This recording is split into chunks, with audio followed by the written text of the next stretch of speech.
للنبي الكريم الفاتحة. أعوذ بالله من الشيطان الرجيم. بسم الله الرحمن الرحيم. الحمد لله رب العالمين الرحمن الرحيم مالك يوم الدين إياك نعبد وإياك نستعين اهدنا الصراط المستقيم صراط الذين أنعمت عليهم غير المغضوب عليهم ولا الضالين آمين. إن الحمد لله نحمده ونستعينه ونستغفره ونعوذ بالله من شرور أنفسنا ومن سيئات أعمالنا. من يهد الله فهو المهتد ومن يضلل فلن تجد له وليا مرشدا.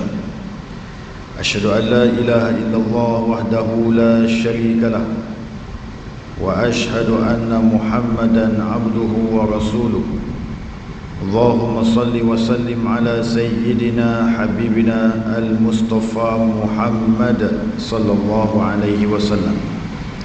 أرسل رسوله بالهدى ودين الحق ليظهره على الدين كله وكفى بالله شهيدا. وبعد، وقال الله تعالى في القرآن العزيز بعد أعوذ بالله من الشيطان الرجيم: وَلَنَبْلُوَنَّكُمْ بِشَيْءٍ مِّنَ الْخَوْفِ وَالْجُوعِ وَنَقْصٍ مِّنَ الْأَمْوَالِ وَالْأَنفُسِ وَالثَّمَرَاتِ وَبَشِّرِ الصَّابِرِينَ الَّذِينَ إِذَا أَصَابَتْهُمْ مُصِيبَةٌ قَالُوا إِنَّا لِلَّهِ وَإِنَّا إِلَيْهِ راجعون. أُولَئِكَ عَلَيْهِمْ صَلَوَاتٌ مِّن رَّبِّهِمْ وَرَحْمَةٌ وَأُولَئِكَ هُمُ الْمُهْتَدُونَ. Sadaqallahul Azim. Surah Al-Baqarah pada ayat 155 hingga ayat 157. Yang semati Tuan Imam, Tuan Bilal dan sosok kepimpinan dan pengurusan Masjid Al-Husna Bandar Sunway. Tidak lupa juga kepada ibu-ibu, ayah-ayah, tuan-tuan dan perempuan muslimin dan muslimat yang dikasihi Allah sekalian. Alhamdulillah, syukurillah, syukur banyak-banyak kepada Allah Subhanahu Wa Taala di atas ruang dan peluang yang Allah berikan pada kita pada malam ini. Kita dapat bertemu dalam solat kuliah maghrib. Mudah-mudahan pertemuan kita pada malam ini mendatangkan rahmat dan kasih sayang Allah buat diri kita dan keluarga kita, bahkan menjadi penyebab Allah turunkan keampunannya, Allah redha kita hingga ke syurganya nanti insya-Allah. Amin ya rabbal alamin. Ibu-ibu, ayah-ayah, tuan-tuan dan perempuan yang dikasihi Allah sekalian, di dalam satu ayat Al-Quran yang saya bacakan tadi daripada surah Al-Baqarah pada ayat 155 sampai 157, kata Allah Subhanahu Wa Taala, kami uji kamu di kalangan kamu itu antaranya perasaan takut kami uji, dan kami uji juga manusia-manusia kami itu dalam keadaan mereka lapar dan dahaga. Dan kami uji juga kedudukan mereka itu dari sudut kekurangan harta benda, yakni kemiskinan, bahkan kekurangan jiwa, iaitu sedih, wassamarat, dan kami kurangkan kesuburan pada tanaman mereka, wabashiris sabirin. Maka Allah kata kepada para malaikat, sampaikanlah berita gembira kepada hamba-hamba aku yang diuji dengan perkara-perkara yang aku bagi tahu tadi. Bahkan kata Allah SWT, mereka itu dikhabarkan berita gembira sebab apa? Sebab idza asabathum musibah, apabila datang musibah kepada mereka ataupun ujian dan bala Allah kepada mereka, lalu mereka mengatakan, qalu inna lillahi wa inna ilaihi raji'un. Sesungguhnya kami ini milik Allah dan kepadanya lah kami akan kembali. Maka kata Allah Subhanahu Wa Taala, Allah kata mereka itu adalah orang-orang yang mendapat rahmat Allah Subhanahu Wa Taala dan diberikan segala kebaikan kepada mereka. Dan Allah kata mereka juga adalah manusia-manusia hamba-hamba kami yang akan mendapat hidayah daripada Allah Subhanahu Wa Taala. Tuan-tuan dan perempuan muslimin dan muslimat yang dikasihi Allah sekalian, sebab itu dalam kehidupan kita ni, apabila kita kena musibah, anggaplah itu datangnya daripada Allah. Memang datang daripada Allah pun kan? Jadi maknanya jangan kita petikai sebab apa Allah bagi aku jadi macam ni, sebab apa Allah turunkan bala aku macam ni, sedangkan aku rajin tahajud tetapi musibah dia berat dia bagi kat aku. Maka Allah jawab, la yukallifullahu nafsan illa wus'aha. Tidak kami membebani hamba-hamba kami melainkan ujian itu atas upaya hamba-hamba kami untuk menerimanya dan untuk menerima ujian tersebut. Jadi dalam keadaan kita hidup di dunia ni juga, ibu-ibu, ayah-ayah yang dikasihi sekalian, maka jadilah kita manusia yang apabila diuji, maka Allah akan angkat darjat kita dari keimanan kita di sisi Allah Subhanahu Wa Taala, seperti mana yang dia sebut di dalam surah Al-Ankabut pada ayat yang kedua. Allah kata, ahasiban nas ay yaqulu amanna wa hum la yuftanun. Adakah kamu semua manusia menyangka kamu ni beriman sedangkan kamu belum diuji? Bila Allah uji kita, baru tahu status iman kita, bagaimana iman kita tersebut. Kalau tak diuji, jangan mendabik dada kata kita orang yang beriman. Jangan bongkak diri kata kita beriman. Jangan jajah di sekitar kampung dan halaman kita tentang kita seorang yang beriman sedangkan belum diuji lagi oleh Allah Subhanahu Wa Taala. Begitu keadaannya. Tuan-tuan dan puan-puan yang dikasihi sekalian, insya-Allah pada malam ni kita sambung pengajian kitab kita, iaitu kitab Al-Kabair. Kitab apa? Kitab Al-Kabair ini kitab yang dikarang oleh Imam Az-Zahabi, yang menceritakan tentang hal ehwal perihal dosa-dosa besar yang dirakamkan di dalam kitab ini, yang dihimpun oleh Imam Az-Zahabi. Jadi pada malam ni tajuknya apa? Iaitu memukul wajah, menjerit-jerit, merobek-robek baju, mengunduli kepala dan bersumpah serapah dikala mengalami musibah. Ni tuan-tuan. Tadi kita cerita orang yang beriman itu apabila dia menerima musibah, dia sebut inna lillahi wa inna ilaihi raji'un. Itu orang yang ada sifat khauf dan raja. Apa khauf dan raja itu? Khauf itu takut, raja itu serah diri dan mengharapkan Allah memberi balasan yang baik kepada dia. Ni maknanya bila orang yang dalam keadaan dia memukul wajah, dia menjerit-jerit apabila berlaku sesuatu musibah pada diri dia ataupun kepada ahli keluarganya, dia jadi macam ni. Dia pukul wajah, dia menjerit-jerit, merobek-robek baju, koyak-koyak baju, kemudian kepala dia dihentuk-hentuk, kemudian dia bersumpah serapah, bahkan dia mengalami musibah ketika itu, maka itu tidak dibenarkan. Bahkan dia adalah satu daripada dosa-dosa besar yang dihimpun dalam kitab ni. Maknanya tak boleh ke Ustaz? Tak boleh. Hentak kaki pun tak boleh.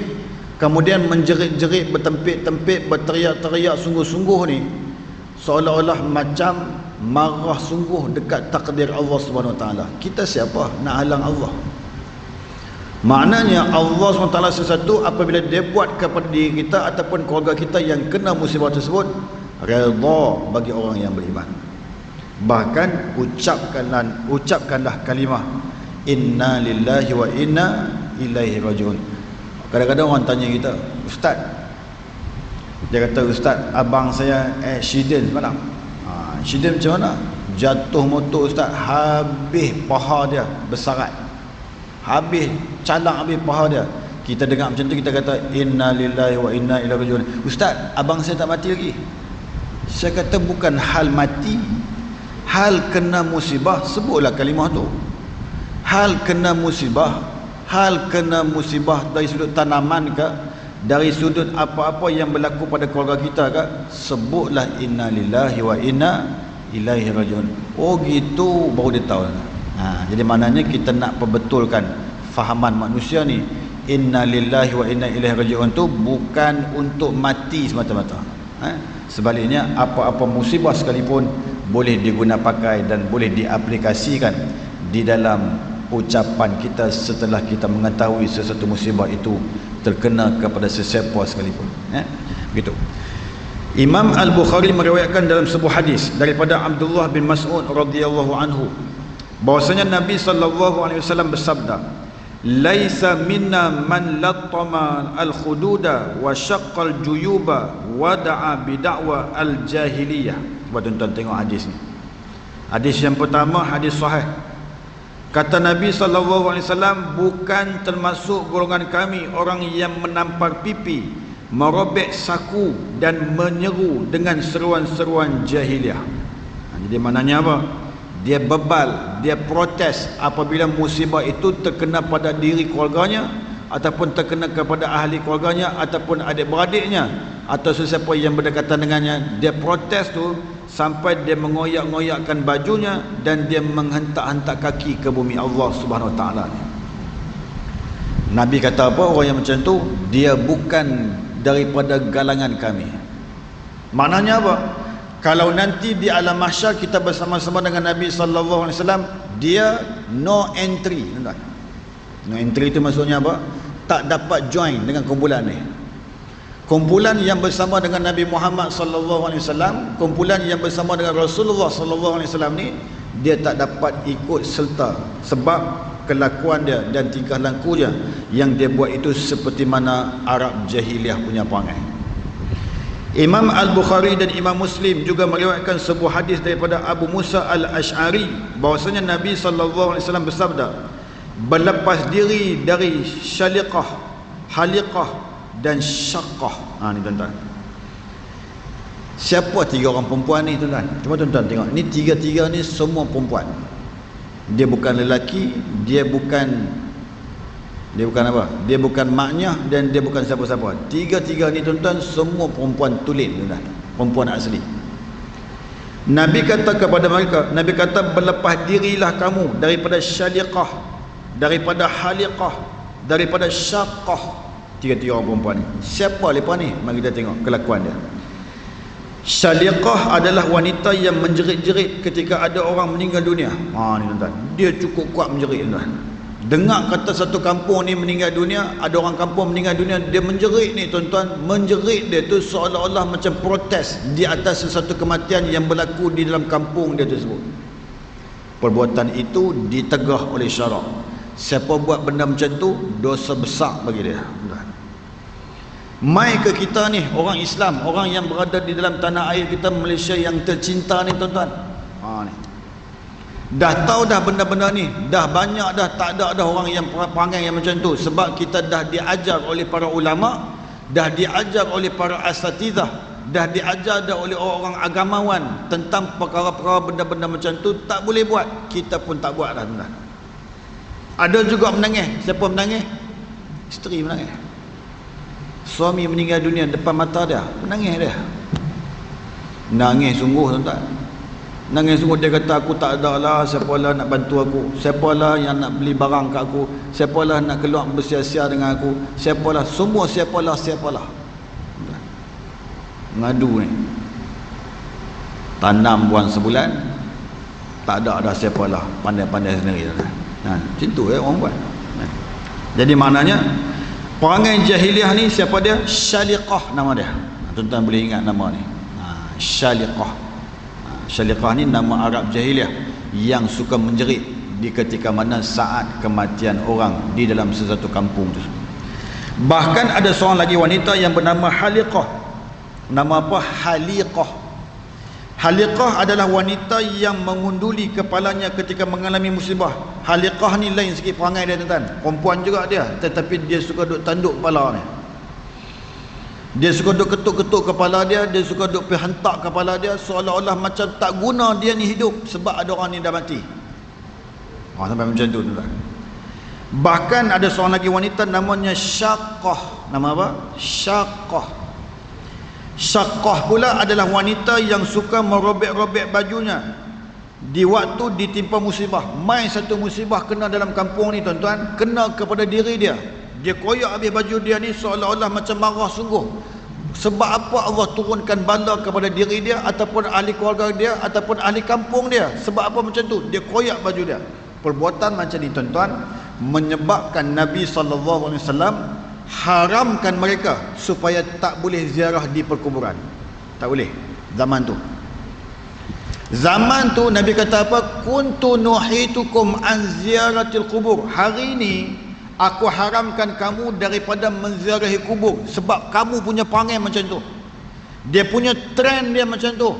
Haliqahnya, syaqahnya, kemudian siapa nama syaliqahnya, perangai macam tu, trend macam ni. Aku haramkan orang perempuan ni pergi ziarah di perkuburan. Tak boleh dah ziarah. Waktu tu haram, tuan-tuan. Setelah Nabi sebarkan ajaran Islam, Nabi ajak yang betul. Nabi ajak yang betul.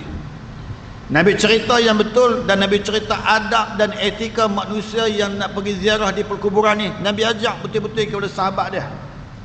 Lalu sahabat boleh terima, bahkan sahabat masing-masing tegur menegur di antara satu sama lain. Risalah Allah itu disampaikan secara salim. Salim tu apa? Secara sempurna. Bila dah sempurna sampai kepada semua masyarakat yang berada di sekitar Madinah ataupun di sekitar Makkah tersebut, keadaan demi keadaan berubah menjadi baik. Mai satu kematian, relax ya semua. Nangis juga, tetapi tak ada hantar-hantar kaki, tak ada koyak-koyak baju, tak ada hentuk-hentuk kepala, tak ada hantar-hantar kaki dan menjerit tak tentu punca halal ni. Apa jadi tuan-tuan? Maka Nabi tengok respon mereka, semua dah berubah, dah jadi baik dah. Lalu ketika itu Nabi buat keluar satu statement. Nabi kata apa? Fazaruha fa innaha tuzakkirul akhirah wa tazhadu fid dunya. Nabi kata, pilah ziarah di perkuburan lelaki dan perempuan. Sebab apa? Sebab dia boleh mendatangkan kezuhudan kamu di dunia, bahkan boleh mengingatkan kamu akan akhirat. Maka pilah ziarah di perkuburan tersebut.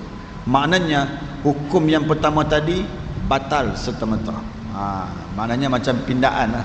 Duduk dalam parlimen, tengok hukum tu macam tak sesuai zaman sekarang, pindaan tahun 2022 tuan-tuan. Pindaan lah. So Nabi batal terus hukum yang pertama tadi. So sekarang ni sampailah ke hari ni, boleh tak ziarah kubur? Boleh. Tu cerita dia. Tapi dengan syarat jangan ikut perangai Arab-Arab jahiliah yang berlaku di zaman Nabi sallallahu alaihi wasallam. Tuan-tuan dan puan-puan yang dikasihi Allah sekalian. Kemudian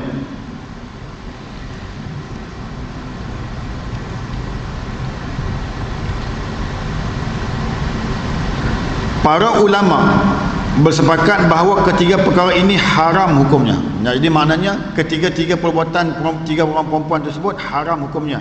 Iaitu apa? Begitu juga dengan mencerai-beraikan rambut, menampar pipi, mencakar wajah dan mengucapkan sumpah serapah pun tak boleh. Mati ya seseorang, jangan duk pergi maki hamun diri dah. Tak guna sungguh aku ni hidup seorang-seorang. Tak ada guna dah aku ni hidup seorang-seorang. Biar aku mati lagi bagus. Aku dah menyampah dah hidup macam ni. Dia maki seorang-seorang dia. Tak boleh cakap macam tu. Kalau cakap macam tu, dosa besar bagi diri dia. Bahkan dia akan dibenci oleh Allah Subhanahu wa taala. Kata Ummu Atiyah berkata, Nabi SAW membaiat kami untuk tidak meratap. Satu hari Ummu Atiyah ni tuan-tuan, dia pergi jumpa Nabi SAW. Nabi suruh berbaiat, berjanji dengan aku ni, hampa semua jangan duk buat benda-benda yang meratap ni, jangan duk buat. Sahabiah perempuan ni, sahabat-sahabat Nabi yang perempuan ni tuan-tuan, semua berjanji di hadapan Nabi SAW untuk tidak meratap di atas sesuatu kematian. Kita meratap tak tuan-tuan? Kita tak meratap. Siapa dia yang meratap agak-agak? Yang selalu meratap ni selalunya anak-anak kesayangan.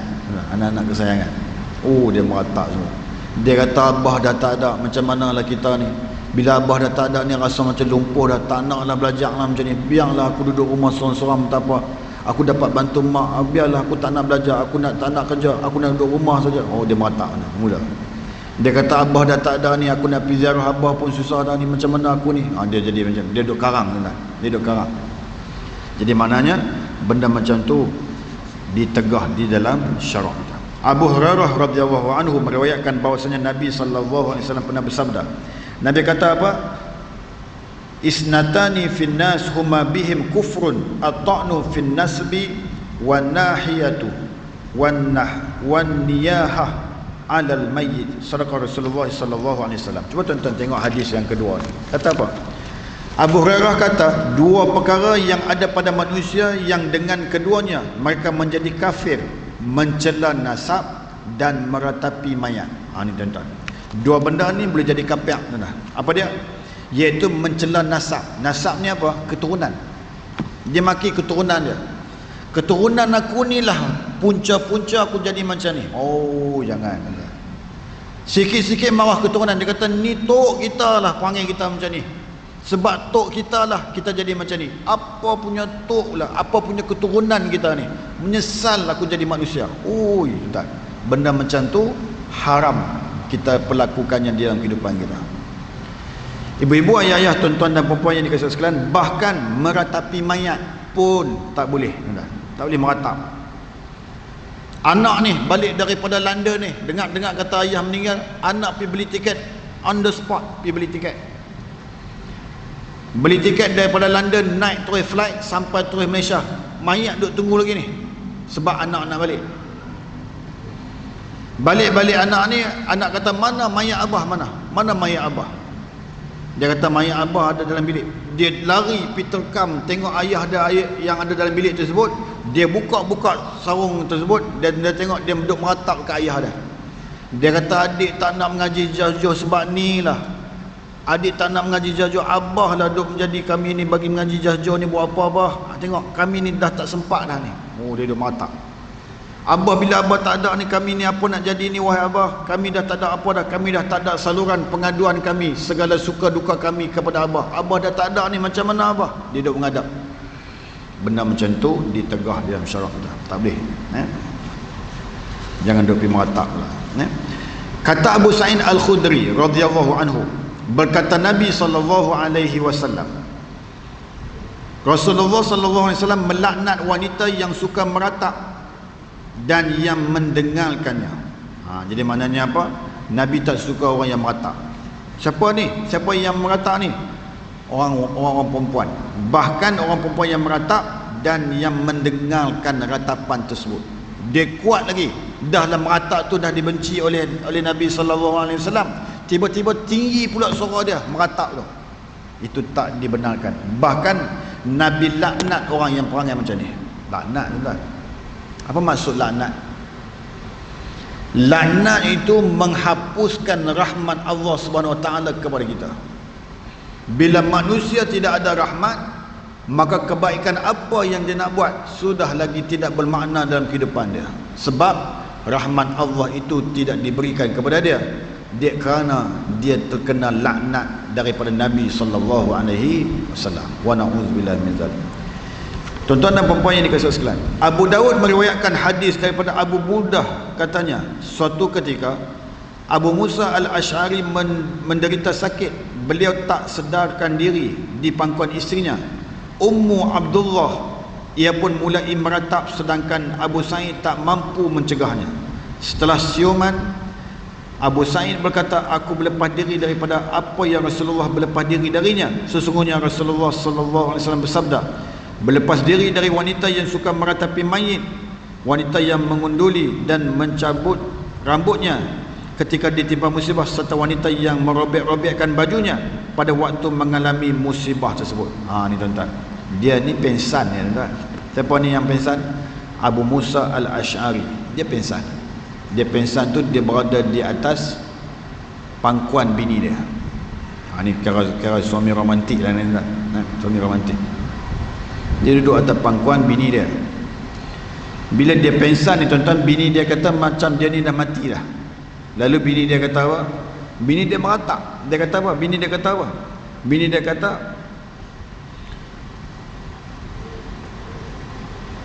bini dia meratap. Dia kata apa? Siapa lagi aku berlepas diri? Siapa lagi yang akan menjadikan aku ni manusia dalam keadaan aku ni dalam keadaan begitu hebat?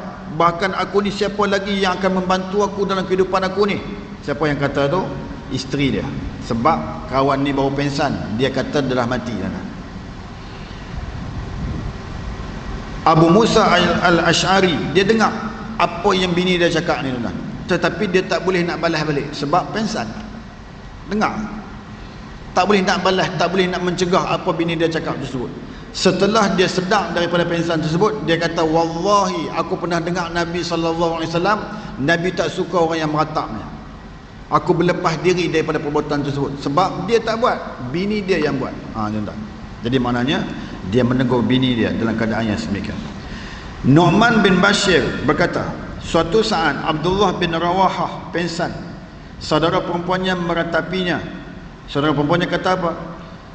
Kenapa begini? Kenapa begitu? Ketika Abdullah sedar kembali, ia berkata, tidaklah engkau mengatakan sesuatu melainkan dikatakan kepadaku, engkau begini, engkau begitu. Di dalam Sahih Bukhari dan Muslim disebutkan bahawa Rasulullah sallallahu alaihi wasallam bersabda, la mayyitun yu'azzabu fi qabrih bima nahiha alaih. Apa kata Nabi? Mayat akan diseksa di dalam kuburnya dengan ratapan orang hidup terhadapnya. Ni tuan-tuan, mayat ni tuan-tuan, bila kita hantar jenazah ni nanti tuan-tuan, hantar sampai ke perkuburan, tiba-tiba kita duduk kat situ, orang dah baca tahlil, orang dah baca yasin, orang dah balik, kita duduk ada kat situ lagi, kita duduk meratap. Kalau tuan-tuan baca dalam kitab Rahsia Kematian, Alam Akhirat dan Kiamat, dia cerita in detail tuan-tuan. Bila manusia masuk di alam kubur, lalu ada manusia yang hidup di atas muka bumi Allah ni, yang ada berhampiran dengan kubur tersebut, meratap atas kematian tersebut. Contohnya dia kata apa? Habislah Abah dah mati dah ni, kita dah tak ada apa dah ni, kita dah tak ada tempat perlindungan. Abah ni seorang yang hebat, ayah ni seorang yang hebat, kita seronok ada dia, sekarang ni dia dah tak ada anak, habislah kita. Anak meratap. Malaikat, ada satu malaikat, dia pergi jumpa ayah kita tu, yang anak dia sedang meratap di atas permukaan kubur tersebut. Malaikat kata, betul ke hang ni hebat sangat sampai anak hang sebut macam tu? Hang hebat sangat ke? Si mayit itu pun tak berani mengaku kata hebat, sebab dia dah berada bersama-sama dengan tanah asal-asal ciptaannya daripada Allah Subhanahu Wa Taala. Dia kata, aku tak hebat. Tu anak hang kata hang hebat. Kena ni tuan-tuan, makna dia kena azab sebab ratapan daripada seorang anak tersebut akan dirinya yang berada berseorangan diri di dalam kubur tersebut, tuan-tuan. Mai seorang lagi, jemaah masjid pula, tuan-tuan. Jemaah masjid pula. Dia kata, habislah tu imam kami ni, tu imam kami meninggal pula, habis kami dah tak ada tu imam dah, habislah kami ni. Malaikat tanya balik kepada si mati tu, hang hebat sangat ke hang jadi tu imam? Tak hebat mana pun. Tentang ni lepas duk kata-kata hang hebat ni, macam mana jadi hang ni? Lalu diazab atas sebab orang yang duk meratapi akan jenazah tersebut. Tak boleh meratap, tuan-tuan. Tak boleh kita nak meratap, tak boleh kita nak memuja seolah-olah macam nak memuja, tak boleh kita nak pergi bersembang, kita nak kata arwah ni cukup hebat, hebat dia macam mana sampai kita pergi cerita tentang kehebatannya. Tak boleh kita nak pergi meratap macam tu, tuan-tuan. Diharamkan dalam syarak kita, tak boleh. Kitab ni sebut tentang cerita dosa besar. Dalam cerita dosa besar ni, tuan-tuan, dia duk mai cerita-cerita yang macam ni sebab masyarakat yang akan datang ni banyak yang perangai macam ni. Sebab apa masyarakat ramai yang macam tu? Sebab masyarakat makin lama makin jahil. Sebab apa mereka jahil? Makin lama makin jauh daripada masjid. Sebab apa mereka makin lama makin jauh daripada masjid? Sebab mereka tak suka duduk dalam majlis ilmu. Tuan-tuan, tu cerita dia. Bila mereka tidak ada ilmu, mereka akan dipandu dengan kejahilan mereka. Bila mereka tidak ada ilmu, mereka akan bersama-sama dengan syaitan sebagai guru mereka, tuan-tuan. Wa na'udzubillahi min zalik. Ibu-ibu, ayah-ayah, tuan-tuan dan puan-puan, muslimin dan muslimat yang dikasihi Allah sekalian. Abu Musa al-Ash'ari radhiyallahu anhu berkata, tidaklah seseorang yang meninggal dunia kemudian keluarganya meratapinya sambil mengatakan, duhai pemimpin kami, duhai pemuka kami, duhai ini, duhai itu, melainkan akan didatangkan dua malaikat meninjunya ataupun mengazabnya seraya berkata, benarkah engkau demikian? Nampak, tuan-tuan? Malaikat tu datang sendiri tanya dia, betul ke hang jadi orang macam tu? Maka dia kena azab. Bahkan kata Nabi SAW, an-naihatu idza lam tatub qabla mautiha tuqamu yaumal qiyamah wa 'alaiha sirbalun min qatiranin wa dir'un min jarab. Sadaqa Rasulullah sallallahu alaihi wasallam. Kata Nabi sallallahu alaihi wasallam, wanita yang suka merata itu jika tidak bertaubat sebelum datang kematiannya, nescaya kelak pada hari kiamat ia akan dibangkitkan dengan memakai jubah dari tir dan zir'ah berupa kudis yang dijadikan Allah Subhanahu Wa Taala. Ni tuan-tuan, ini azab. Ini bentuknya azab, tuan-tuan. Maknanya apa? Maknanya wanita, tuan-tuan. Sebab apa dia sebut wanita? Sebab kebiasaannya wanita yang meratap. Orang lelaki jarang meratap, tuan-tuan. Bahawa ni ada satu kematian kemarin dulu, tuan-tuan. Kemarin dulu ni maknanya 2 hari lepas berlaku di satu kematian di KL, tuan-tuan, di KL. Di satu masjid. Saya rahsiakan masjid ni. Bila mati ni, tuan-tuan, mati lah. Yang mati ni siapa? Yang mati ni isteri umur 28, laki umur 31. Isteri tu meninggal. Dia tengok suami dia, tak keluar air mata langsung lah. Tak keluar air mata. Dia kata, Syekh, kuat nampak isteri meninggal, relax lah. Isteri meninggal pukul 6.20 petang, tanam 9.20, 3 jam je ambil masa lah. Cepat sungguh. Sebab nak tanam isteri je. Meninggal lah. Kita tanya dia, pasal apa cepat sangat? Dia kata, isteri saya isteri yang solehah, Ustaz. Oh, solehah. Saya tak nak biarkan isteri saya ni tunggu lama di dunia. Biar dia berjumpa dengan Allah yang menyayanginya. Lebih baik daripada saya berjumpa dengan dia. Sebab dia memang baik sungguh, Ustaz. Dia rajin sembahyang tahajud, dia rajin baca Quran, dia rajin berzikir, dia rajin berselawat. Biarlah dia bertemu dengan Allah dengan seberapa segera sekalipun. Tuan-tuan. Tengok muka suami dia. Cool, relax. Air mata setitik pun tak keluar. Kemas. Kira orang tak apa, kira bagus lah kan, kira bagus. Dari sudut tu, ketegasan dia ataupun dia punya kudrat, kekuatan dia, ketahanan di atas kesabaran tersebut hebat pada diri dia. Ibu-ibu, ayah-ayah, tuan-tuan dan perempuan, muslimin dan muslimat yang dikasihi Allah sekalian. Jadi maknanya dalam keadaan tersebut, maka kita fahamlah Nabi SAW marah kita yang suka meratap jenazah-jenazah yang meninggal dunia ni. Kata Nabi SAW, aku melarang 2 suara yang tolol lagi derhaka. Suara dalam musibah sambil menampar wajah dan merobek poketnya, serta nyanyian syaitan. Ini dilarang oleh Allah melalui Nabi SAW. Jadi tuan-tuan dan perempuan yang dikasihi sekalian, untuk kesimpulannya pada malam ini yang boleh kita ambil pengajaran, antaranya apa? Antaranya haram koyak-koyakkan baju, meratap. Yang kedua meratap. Yang ketiga tinggi suara ataupun menjerit-jerit di atas sesuatu kematian ataupun musibah yang berlaku. Ini semua perbuatan yang ditegah, bahkan menjadi dosa-dosa besar di dalam kehidupan kita sebagai orang yang hidup beragama ni. Jadi ambillah iktibar, mudah-mudahan ada kebaikan dan mudah-mudahan ada istifadah yang baik di dalam kehidupan kita, supaya kita cerdik beramal soleh dan dipandu oleh syarak di dalam kehidupan kita, supaya kita tidak buat benda-benda yang diharam oleh Allah Subhanahu Wa Taala di dalam kehidupan kita, insya-Allah. Jadi kita baca doa, kemudian kita tutup majlis kita dengan tasbih kifarah dan suratul Asr. Auzubillahi minasyaitonirrajim. Bismillahirrahmanirrahim. Alhamdulillahirabbil alamin wassalatu wassalamu ala asyrafil anbiya'i wal mursalin wa ala alihi wa sahbihi ajmain.